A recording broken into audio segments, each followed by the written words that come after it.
Friday, January the 9th, 7:30 p.m. Eastern Time, the Chick-fil-A Peach Bowl down in Atlanta, Mercedes-Benz Stadium.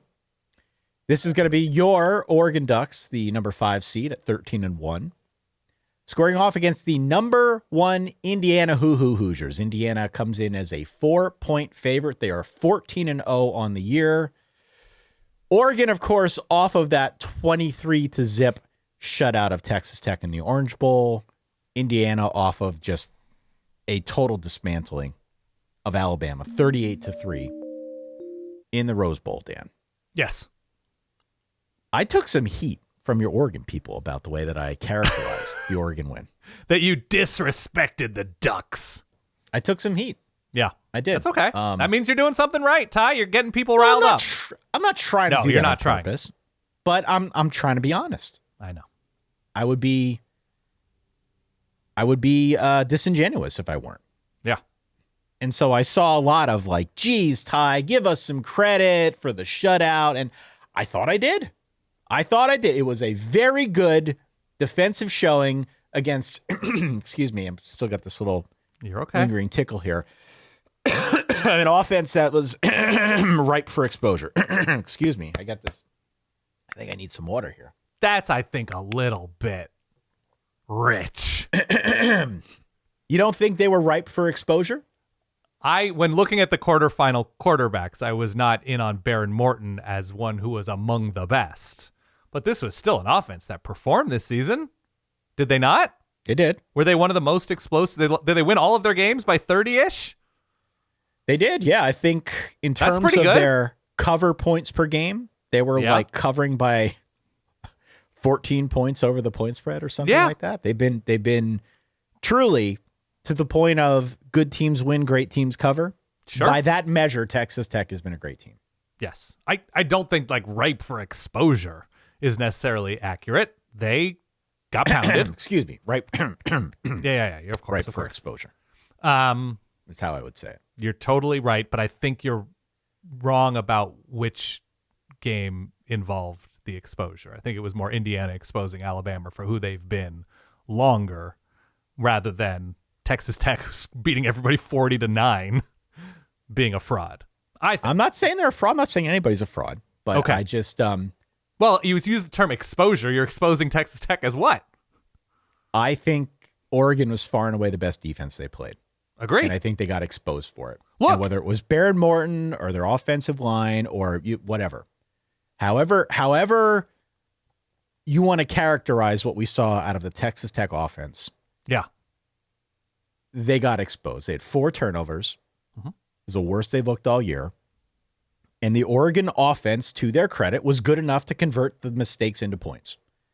And they were able to press their advantage through the air. Maybe not as much with Kenyon Sadiq as I expected, but certainly their other tight end, Jamari Johnson, was very, very good in this game. Yep.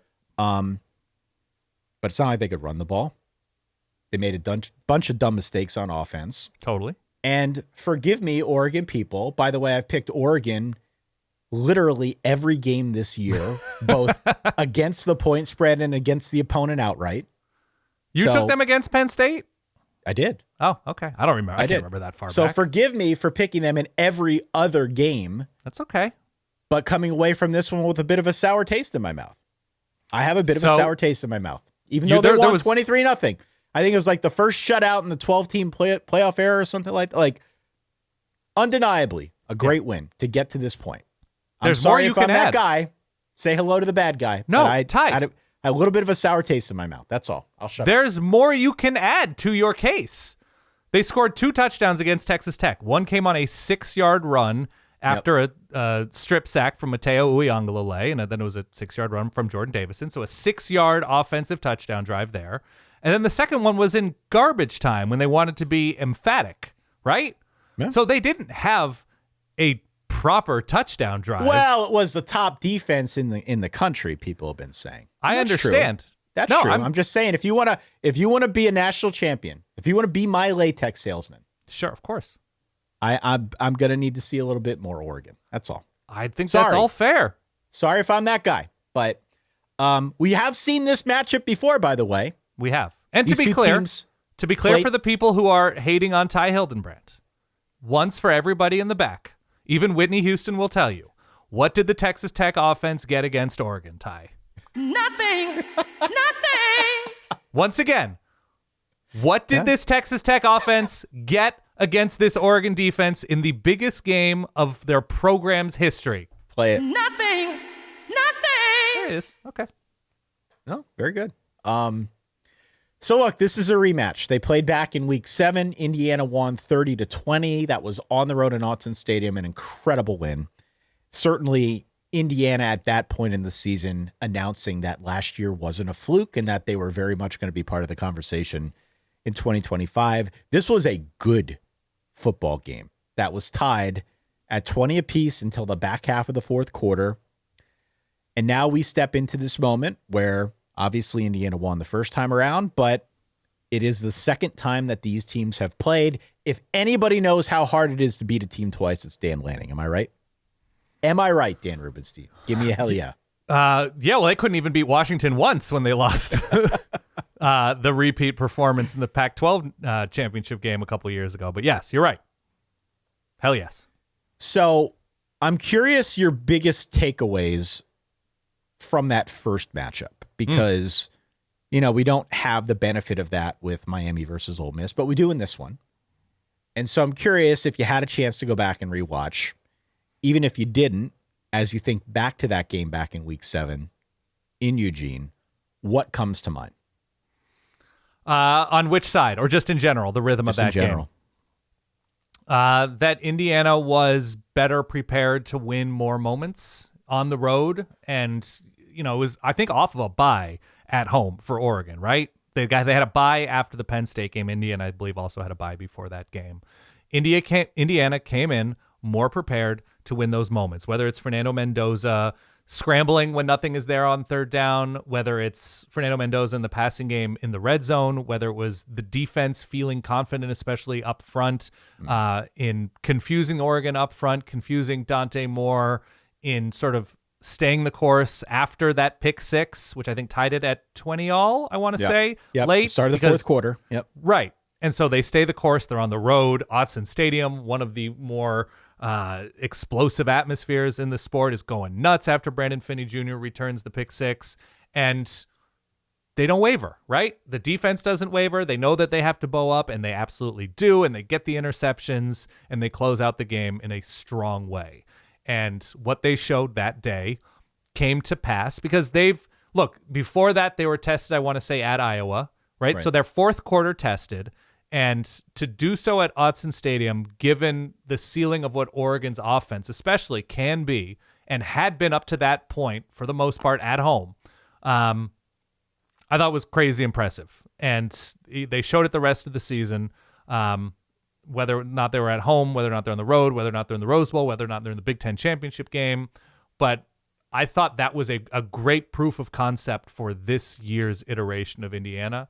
And from the Oregon perspective, I don't know if it's a letdown moment. They were just beat. I mean, they were beat up front. Dante Moore looked confused. If you go back and watch the tape, there were moments where he hit dudes down the field. I think it was like a long touchdown pass to Malik Benson. Moments he missed dudes down the field. They started running really well against Indiana, as like when Indiana's been tested this year, it's because teams have been able to run it. They've been able to get tough yards early on in drives, whether it was Iowa, whether it was Penn State, whether it was Ohio State, right? Ohio State also has Jeremiah Smith, which is helpful, Ty. You can write that down. Does help. Jeremiah Smith, helpful for an offensive cause.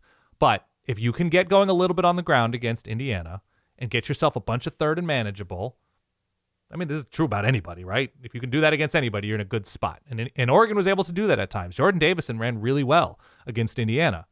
Oregon was just in a fits and starts position, right? When it looks like they were driving, when they convert a key third down, they just come to a full stop. Indiana smothers them in the red zone, something like that.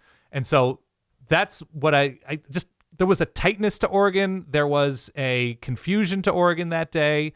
And all of it is because of Indiana. All of it is because of Indiana's excellence that they proved over the course of this year. And it's why they're number one in the country. And so Oregon has improved since then, especially on defense. But so is Indiana. So is Indiana. Yeah. That's the intriguing thing to me is Oregon now has much more tape on Indiana. Oregon can self-diagnose what went wrong in that game, how they can correct it against anybody else, and how they can correct it against Indiana. Oregon's a little bit thinner in certain spots. They're beat up along the offensive line. They were beat up at receiver. Indiana's down a couple key defensive linemen since then. I think it's Kellen Wyatt and Stephen Daly. Didn't matter. It didn't matter. Didn't matter last week. It hasn't mattered. Yeah. But these teams have grown since that game, and now they play in Atlanta, and it looks like a heavyweight bout. It looks like we could be watching a national championship caliber fight here. It does. I mean, I went back and rewatched the game this morning. Indiana held Oregon to 3 of 14 on third downs. Yeah. So in those high leverage moments, to your point, Indiana was ready. They found a way to get the job done when it counted the most. Indiana was also in Dante Moore's face all day. Yep. I ran the numbers on it. 42 dropbacks. He was under pressure on 20 of them. Ended up getting sacked 6 times. Also, of those 42 dropbacks, Indiana blitzed 19 times. They did a much better job getting in his face than Oregon did up against Fernando Mendoza when they tried to get in his face. Much has been made about Mendoza and his ability to diagnose a defense post-snap, or if he does have some pressure. But what I don't think has been talked about enough is the ability of Indiana's line to give him a clean pocket. Definitely. And they spoke to this on the broadcast during the Rose Bowl. Was it the Indiana line that got the game ball or the trophy or something like that? Yeah, there was a Notre Dame player in the playoff, and Pat Coogan, right? Pat Coogan was there. Yeah. But when you've got a line that's this hard to confuse and a quarterback that is also this hard to confuse, that presents a real challenge. And so that, to me, was one of the most obvious disparities that we saw in that first matchup. Indiana's ability to get to Dante, Oregon's ability to get to Fernando. Yeah, and his eyes were immediately down at the line, right? That's right. That he was immediately worried that there was pressure coming from somewhere that his line wasn't picking up and wasn't going through progressions because they forced that reality into his heart. They did. The other thing that I'll add, if you go back again and watch that first game, Oregon played really tight pass coverage. They did. And Fernando Mendoza tried a bunch of back shoulder throws. Some of them were perfect. A few others were perfect enough to draw a pass interference call. And so as much as anything, and there were moments in that game that swung the momentum in favor of Oregon at one point, Indiana at another, but those pass interference calls definitely helped swing the game in favor of Indiana. By the way, this isn't me saying they were bogus calls. Right. For what it's worth, the refs missed another one that they didn't call. Right. So I'm not saying it was the wrong call, but if we're being complete about what helped tilt They things were important moments. in favor of Indiana, those were important moments. Yeah. So to the point on Finney had the 2 interceptions against Texas Tech a week ago. He had the big pick 6 in the first matchup between these two teams that, as you mentioned, tied it at 20.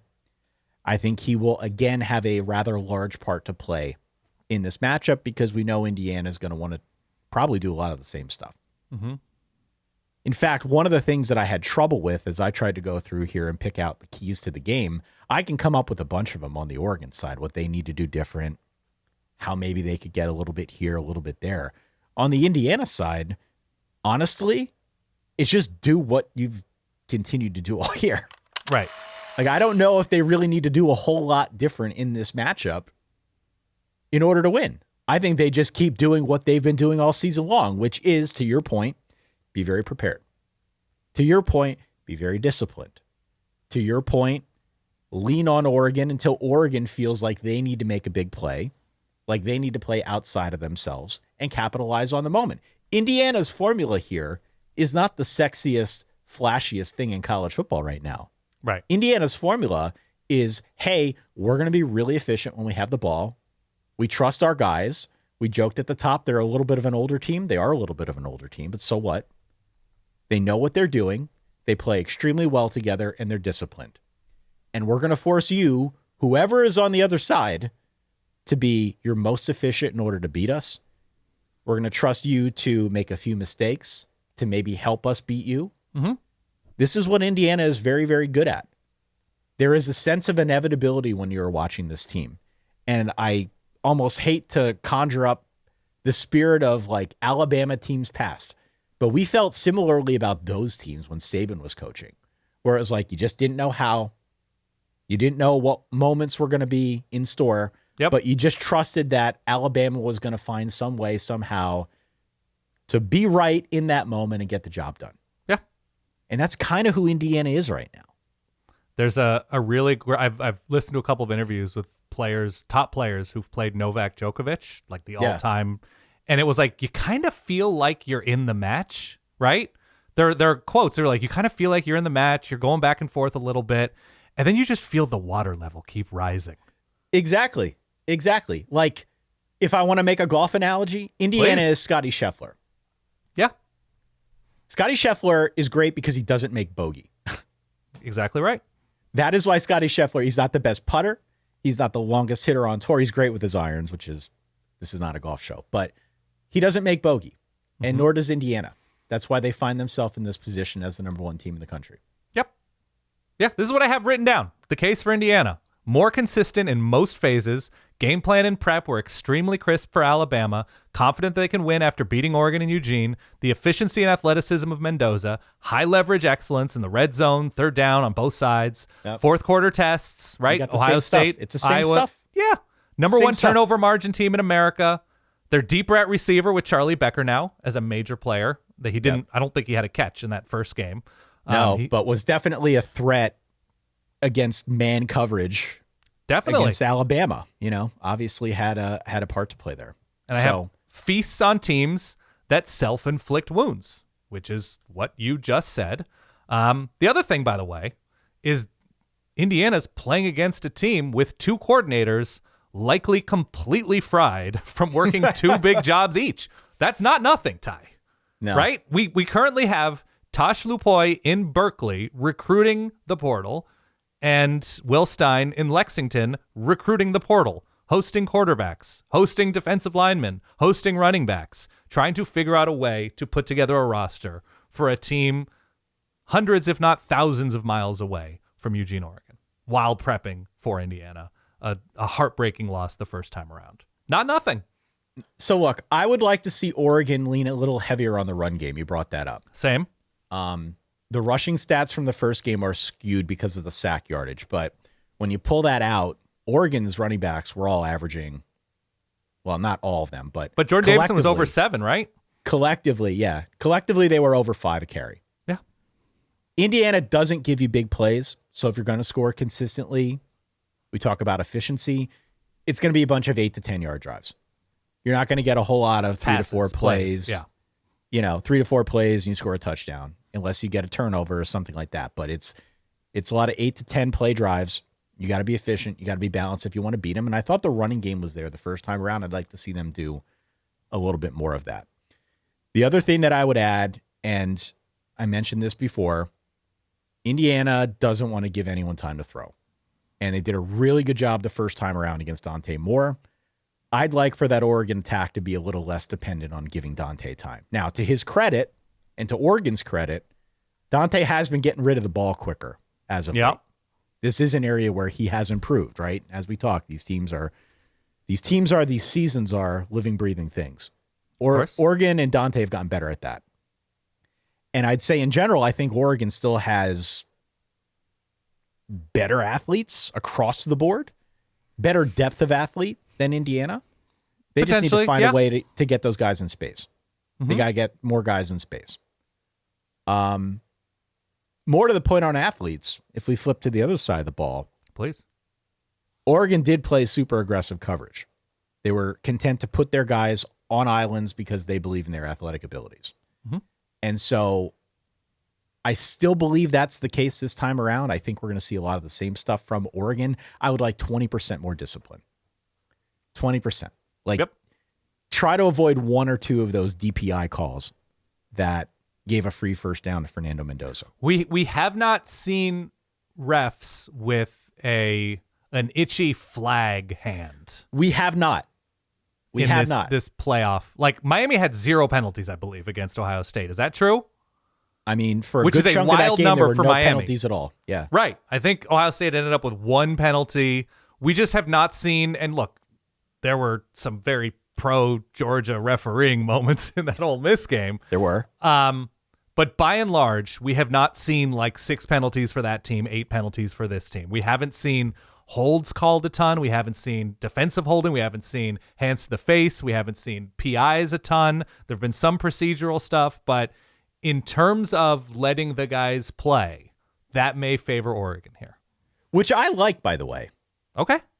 I like when they kind of take a little bit more of a backseat because we've seen far too many games this season. And I feel like the last 2 years have been especially bad with this, with officiating. Too many of those moments where you're watching the game at home, like, come on. Right. Enough of the ticky-tack stuff. So just something to watch for. But I do think you'll find Oregon defenders on islands again against these Indiana pass catchers, and I think that'll make for a really, really interesting matchup. They just got to be a little bit more disciplined. Yeah. A little bit more.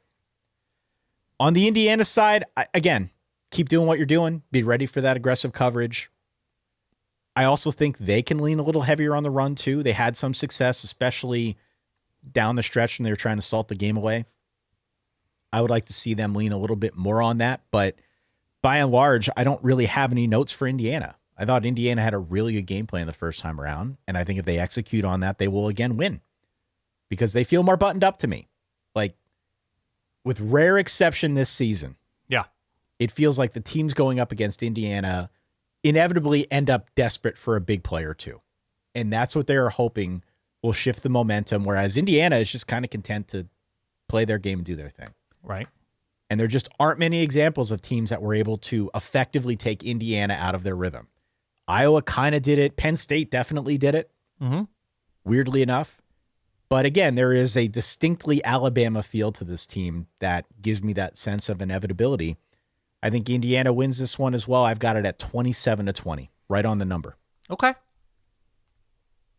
So what do you think? You think it's just a similar? I mean, that's nearly the same score as the first time, right? It was 30-20. You think it sort of goes the same way, that I think Oregon's it's a very not able similar to game.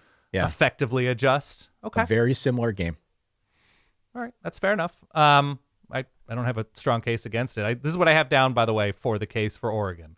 They just fully shut out a highly performing team in the college football playoff. The defense seems to be at its best, playing with a higher ceiling than they were in the first matchup. So is Indiana. Wide receivers are healthy. The second tight end, Jamari Johnson, has emerged as a legit weapon as they play. They play a lot of 12 personnel. There actually is like a lot of similarities between what Oregon, I think, stylistically would like to do on offense with where Georgia was. They don't have the high-end talent on defense that Georgia had. But in terms of rotating and running backs, using multiple tight ends, and just trying to suffocate teams with, serving the defense, there's something there. Indiana's playing a third straight team with very high-level talent. I don't know if that means anything to you. This is a game, it's Ohio State, then Alabama, then Oregon. Now, I happen to believe Alabama's not all that much. I mean, Indiana won that game by 35, and it could have been more. So it clearly did not have too much of an impact on the Hoosiers. Yeah, but the question is also, could Virginia have won that game against Alabama? 28-14. Like, that's, and no disrespect to either of those teams intended, but like, right. Alabama, with the way that they finished out the season, Ty Simpson not doing anything against Auburn and then essentially scoring a garbage time touchdown in the SEC championship game, right? And Alabama beat Oklahoma. You should give them credit for that. But there is something to like, is Alabama the Alabama brand worth celebrating in the same way? I suspect no. And by the way, Alabama fans would probably agree to that too. Alabama fans are the first people to tell you how much they hate this year's Alabama team. It's not even a take, but continue. Oregon has had the advantage of having the time to diagnose and address where they came up short against Indiana the first time. It's pass protection, red zone coverages, whatever. They've improved their havoc allowed since then. They're the number one EPA rushing team in America. I can go through stats. It's kind of boring to do so. But they're excellent at generating and stopping big plays, excellent at avoiding and generating 3 and outs. And it's, once again, it's difficult to beat a strong team twice in the same season. And if you're going to look at Indiana as excellent, which I think is accurate, They're not unbeatable. They've been in games against average to pretty good teams this year. That Ohio State game was extraordinarily losable and went on to prove that Indiana has a winning instinct, that winning is a skill that Indiana possesses. That was a close game late, and we could be talking about a very different draw for Indiana, where they're, getting Miami in a previous round. And it's just a different look. They're not 2019 LSU. They're not beating everybody by 35. And so I don't think they're perfect. I think they're excellent. And so I think Oregon, if they are eat off the floor clean on offense. Right. Eat off the floor clean. That's good. Eat off the floor clean. And they have to play Fernando Mendoza when he is off platform well, right? They're going to have to, instead of Fernando Mendoza rushing for a first down, scrambling for a first down on 3rd and 6, he has to dip out of bounds as he's throwing the ball away. Though, again, backbreaking 3rd down conversions or stops, I think, is this entire game. I think Oregon should be okay, not perfect, but okay in handling pressure, even with what they weren't able to do on the right side of the offensive line against Texas Tech. I think that line's a little bit different. And I think Indiana's the better team. I truly do. I think they're more consistent in more phases. I think they're the better team. I think they're the more trustworthy team. But I also think it's nearly impossible to go 16-0 in this sport. Oregon's winning this game late, 20-17, on the foot of Atticus Sappington. Lord Sappington. I don't know how it gets there. I think it's low scoring. 20-17. Noted unbiased Oregon alum Dan Rubenstein. I have never claimed to be that. I have fully never claimed to be that. There's a over my right shoulder right there. There's a vintage Oregon Ducks hat. Okay. I am the first person to tell you how miserable I've been for stretches this year and all years watching Oregon football. But for whatever reason, I think if you want to have Dan Lanning in an ideal state, give the other team the betting odds. Make Oregon an underdog. If you want to channel like the inner post-Penn State Dan Lanning, the like inner Zangief of Dan Lanning. Right. The cocaine bear version that people post online. Give Dan Lanning the ammo of saying you're a 3.5, 4.5 point dog. Oh my God. He might bite the head off a live bird in the pregame. Now that might also lead to Oregon losing this game by 30. But I'm saying if you're going to want the ideal aggro Lanning, make Oregon a dog in a huge spot. That's all. We disagree, but I think in both cases, both the Miami Ole Miss game. Do you think there's a letdown thing, by the way, for Indiana? No. Not that they won't be up. They're excellently coached, right?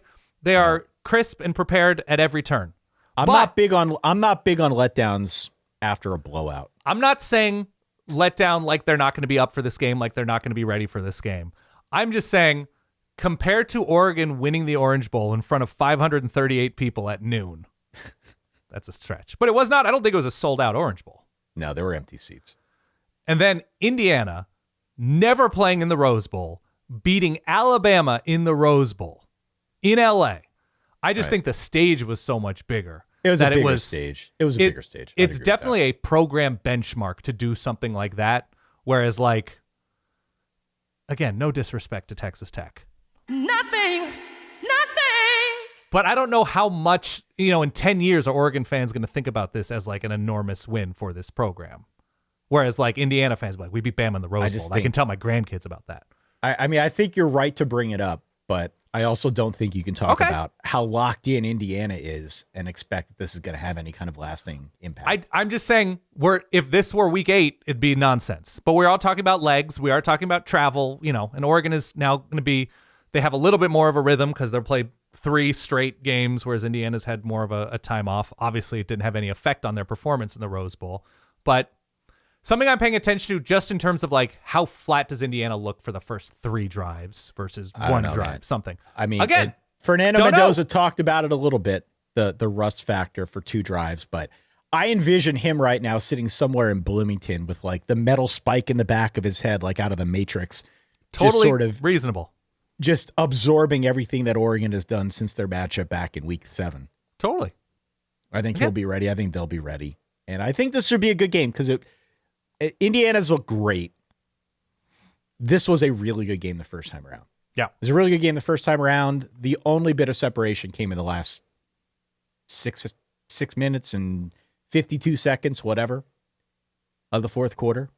This is a good game between two good teams. I think the point spread reflects that. Yeah. If we get 27-20, if we get 23-21, if we get 2017, if we get whatever, I don't think it's going to be a 38-3 type of situation. No. Like we saw when Indiana beat Alabama in the Rose Bowl. So I'm also seeing, by the way, there's just like a weird, and maybe it's, maybe it'll pay off. There's just like Indiana's a machine. They're going to win again. Right? Maybe it's my vantage point as an Oregon human, right? No. But there is the look what they did to Alabama. They're a machine. They've already beaten Oregon. Can't wait to see who Indiana plays in the national championship. And when we get to that point where people are, picking Ohio State as either number 1 or the number 2, but they're more battle tested, and look at Julian Sain and Jeremiah Smith, it's college football. And when we go too far down a road, assuming something about a team, this is Indiana's first time. Especially this year. This year. Yeah. And Indiana was number 2 for most of the season, right? They weren't the most hunted. They were a great story all season long. They were excellent all season long. But now they are in a new position this week of being the favorite to win the national championship, Indiana football. That's a new spot. Doesn't mean they can't respond and beat both their next 2 opponents by 21 each, but it's a new spot.